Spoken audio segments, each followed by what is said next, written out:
নিজেকে ভুলিয়ে সীমানা পেরিয়ে তোমাকে চেয়েছি যে আজ তোমার হাতেই সাজাবো আমার স্বপ্নের ঘর।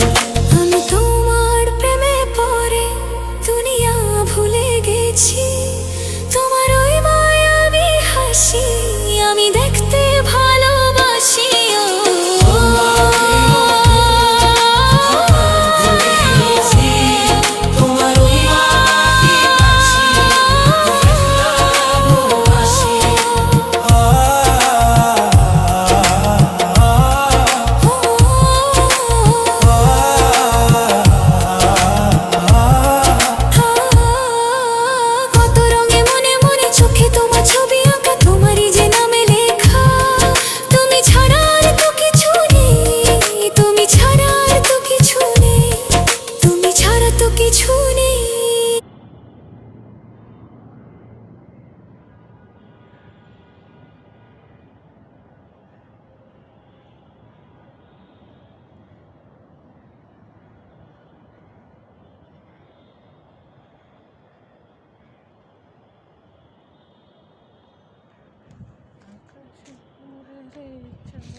আনন্দ